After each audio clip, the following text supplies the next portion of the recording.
Hey guys, it's Mina, and it's like pretty late at night, so I'm going to try to read you guys a book pretty fast, and I'm going to read you guys The Happy Lion.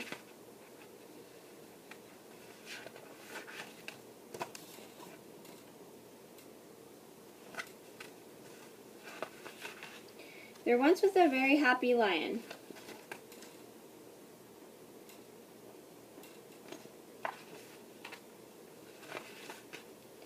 His home was not the hot and dangerous plains of Africa, where hunters lie in wait with their guns.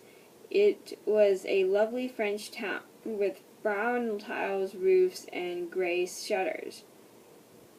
The happy lion had a house in the town zoo, all for himself, with a large rock garden surrounded by a moat, in the middle of a park with flower beds and a bandstand.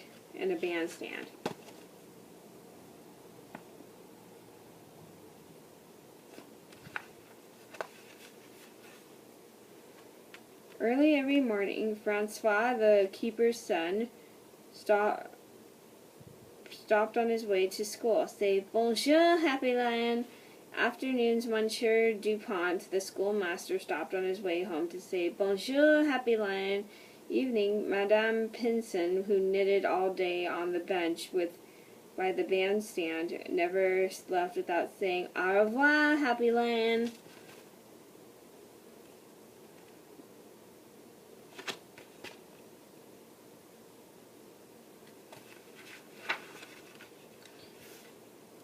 On summer Sundays, the town band filed in bandstand to play waltzes and polkas, and the happy lion closed his eyes to listen. He loved music. Everyone was his friend and came to say bonjour and offer meat and other tidbits. He was a happy lion. One morning, the happy lion found that his keeper had forgotten to close the door of his house. He said, "I don't like that. Anyone may walk in. Oh well," he added a second thought, "maybe I will walk out myself and see my friends in town. It will be nice to return their visits."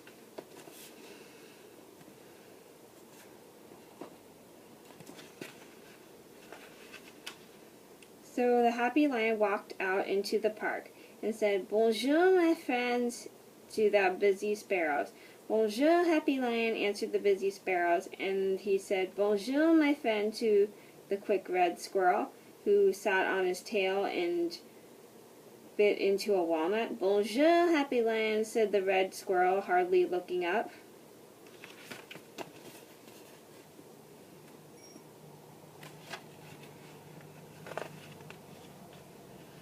The happy lion went into the cobblestone street, where he met Monsieur Dupont just around the corner. "Bonjour," he said, nodding in his polite lion way. "Ooh," answered Monsieur Dupont, and fainted onto the sidewalk. "What a silly way to say bonjour," said the happy lion, and he padded along on his big soft paws. "Bonjour, mesdames," the happy lion said farther down the street, when he saw 3 ladies he had known at the zoo. "Ha!" cried the 3 ladies, and ran away as if an ogre were after them. "I can't think," said the happy lion. "What makes them do that? They are always so polite at the zoo."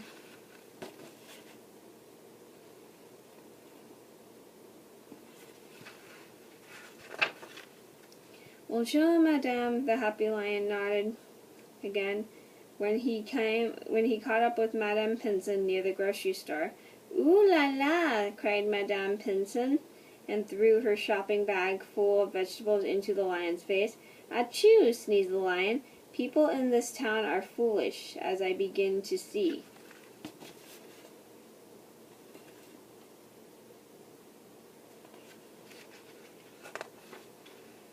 Now the lion began to hear the joyous sounds of the military march.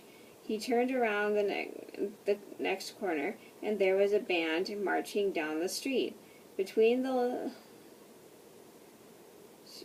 2 lines of people. Rat-a-tat-tum, rat-a-tat-tat, Rat-a-tat-ta-tum, rat-a-tat-ta-ta, boom, boom. Okay, that was weird. Never mind. Before the lion could even nod and say bonjour, the music became screams and yells. What's the hubbub? The musicians and inspectors tumbled into one another in their flight toward the doorways and sidewalk cafes. Soon the street was empty and silent.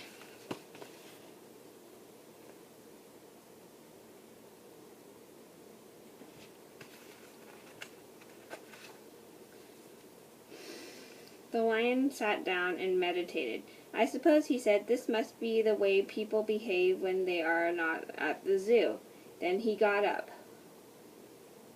and went with his stroll in search of a friend who would not faint or scream or run away.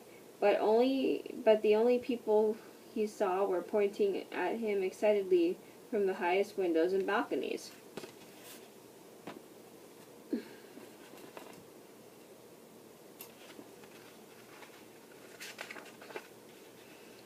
Now what was this new noise the lion heard? Toot, toot, hoot, toot, toot, went the noise. Hoot, toot, toot, and it grew more and more noisy. It may be the winds, he said the lion, unless it is the monkeys from the zoo, all of them taking a stroll.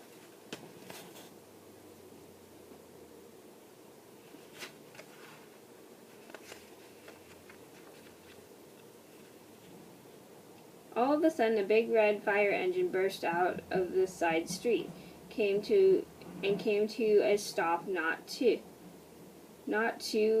far from the lion.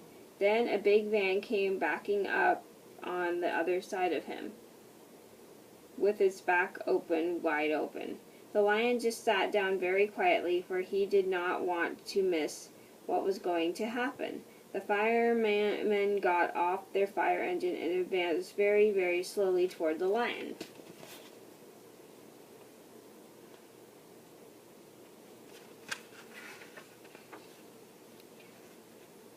Pulling their fire hose along, very slowly they came closer and closer, and the fire hose crawled on like a long snake, longer and longer, suddenly behind the lion.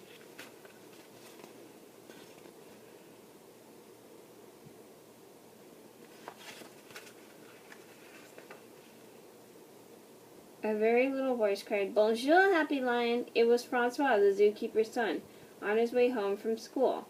He had seen the lion and had come running toward him. The Happy Lion was so very happy to meet a friend who did not run and who said bonjour that he forgot all about the firemen.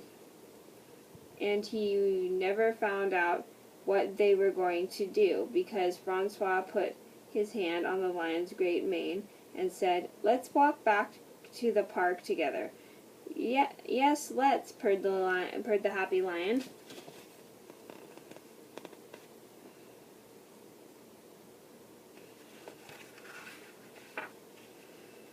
So Francois and the Happy Lion walked back to the zoo.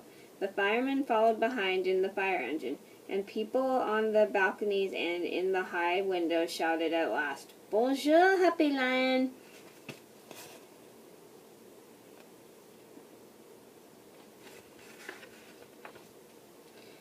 From then on, the Happy Lion got the best tidbits the town saved for him. But if you open his door, he would not wish to go out visiting again. He was happier to sit in his rock garden, while on the other side of the moat, Monsieur Dupont, Madame Pinson, and all his old friends came again, like politely and sensible people, to say, "Bonjour, Happy Lion!" But he was the happiest when he saw Francois walk through the park every afternoon on his way home from school. Then he swished his tail for joy, for Francois remaining always his dearest friend. Okay, so I hope you guys enjoyed that video. Thank you so much for watching, and I'll see you in another video soon. Bye!